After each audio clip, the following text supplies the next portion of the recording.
More drama in the stock market last week, and I think there's much more to come. Do you know the signal a major bear market is underway, or that the bull market will continue to a new high? Well, you're going to learn that today for the stock indexes and what it means for the months ahead. You're going to learn to trade, not forecast.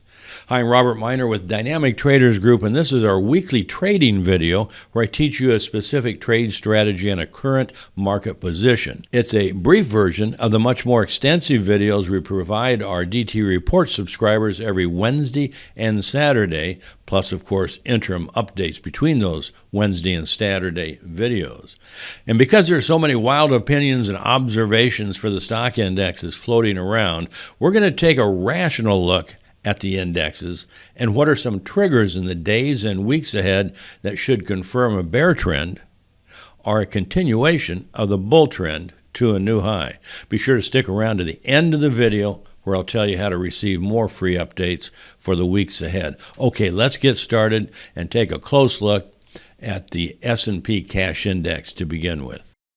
This is the SPX weekly data. Two pieces of information I want to show you on here that are important.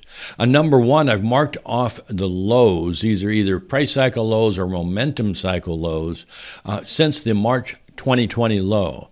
And let's just take a look at this. They're fairly consistent, 14 weeks, 17, 18, 15, 16, and the low last week was week 16 as well.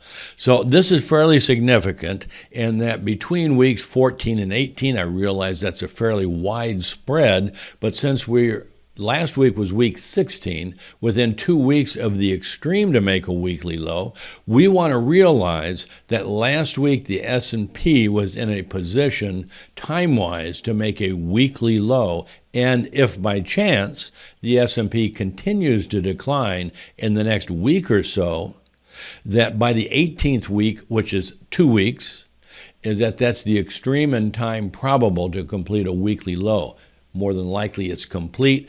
What we can say, and what I say in the reports, is that should the S&P continue to decline, continued decline should be limited in time and price before, in this case, a weekly low is complete. So just be aware of that. Also, be aware that the weekly momentums have reached oversold the first time since the last weekly low in October. So that's also a warning that we're at or near a weekly low. So that's important information to have. And as well as last week was the shorter term cycle. It was the low to low to low cycle. That's last week. So there's a lot of information coming together that we may have completed a weekly low last week, and should the S&P continue to decline in the week ahead or so, is that within the next 2 weeks that weekly low should be complete. So that's some solid information to have. Now here's the other thing that's really important, and this would be a confirmation of a much higher time frame top than anything since the March 2020 low. And this would be a serious signal. It's not too far below the market. If the SPX should make a weekly close below 43.5704, that's the last swing low weekly close, then that confirms that at least a correction much higher in degree and time and price than any correction since the March low should be anyway. That would be a confirmation. And what should follow that eventually, not immediately by any means, but would be a continued decline to at least the 50% retracement. That would just be the minimum probable on the downside. That's our first key level if this is indeed a higher time frame correction. And of course, if it happened to be the beginning of an actual bear trend, not just a correction from the March 2020 low, then the targets would be much lower. Let's take a look at the daily data, and I can tell you, everyone that's looks at a market in terms of Elliott wave is looking at last Monday's low as a wave 3, and it's now making a wave 4 correction. What we know is that this is potentially a weekly low, and the bear trend has not been confirmed. But let's set up our parameters, develop a specific trade strategies if those parameters are met. Number one, as of Friday, the daily momentum's made a dual look-back bull reversal. That's very reliable in that the immediate trend should be sideways to up for 3 or 4 days. So that's what we'd anticipate. Potentially making a wave 4 correction when complete, that would mean the SPX would reverse to a new low. What would be the maximum upside if it's making a wave 4? Well, around 45, 47. That would be the maximum upside. That's the 62% retracement of the wave 3. That's usually the maximum for a wave 4 correction. The typical is around 38% to 50%. It's really this wave 4 retracement of wave 3 at around 38%. That's about the only time a 38% retracement is useful or valid. So this is what we're going to look for in the next week, is that if the next daily momentum bear reversal is made and the SPX is below 45, 47 when it's made, that would be the potential to have completed a wave 4 correction. We're not forecasting, we're identifying conditions with a high probability outcome where we can develop a specific trade strategy. So should the S&P continue sideways to up into the mid to latter part of next week, and we make the next daily momentum DT oscillator bear reversal without having traded above 45, 47, that would be a setup to complete a wave 4 and continue the bear trend. So we'd be able to identify a specific trade strategy with minimum capital exposure,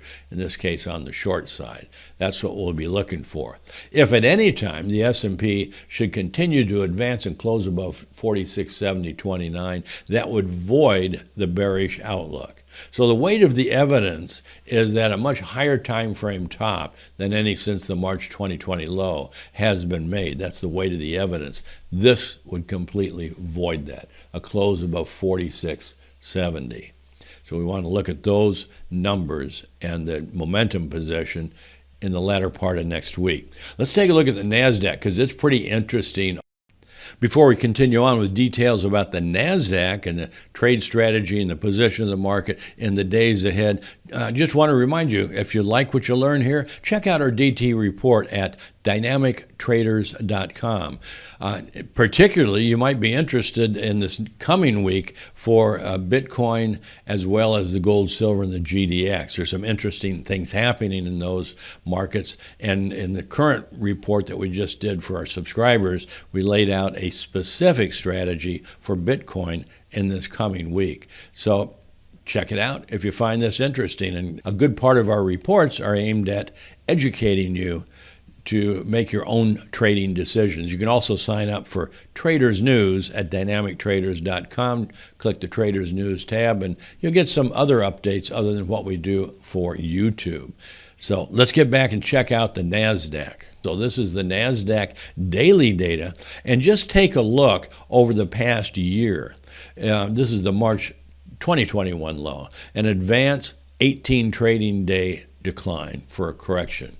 Another strong advance, 5-wave advance, and then a correction which was generally sideways, a little bit negative by the time it was over, but 18 trading days, advance to a new high. Correction, 19 trading days, 5-wave advance to a new high. Correction to 19 trading days, and then an advance not to a new high, but into the late December high, and that's when our sharp decline began. Guess where it made the bottom last week? 18 trading days. You really want to be aware of every 18 to 19 trading days when the market turns around and starts to decline. Let's take a look at the Nasdaq Daily, but this is the futures data. Again, from the November high is at probably a 1 or A, probably an A, B, C, and then probably a 1, 2, 3, and it's making a wave 4. Basically the same position as the S&P. A couple additional pieces of information for you. If this is a wave 4 correction, it should be complete no later than Thursday, February 3rd. So the daily momentums, of course, are all bullish, and that implies at least 2 to 3 to 4 days sideways to up, net bullish, before it makes a daily high. And again, if it's a wave 4 correction, it should be complete by Thursday. So once again, we'll be looking at the next bear reversal in the daily momentum in the Nasdaq. If it's made on or prior to next Thursday and below 15,129, that would be a setup to complete a wave 4. So we're going to be aware of that in the days ahead. So if you want to keep on top of this when that signal's made, is check out our DT reports. Let's take a look at the 240-minute data for the Nasdaq.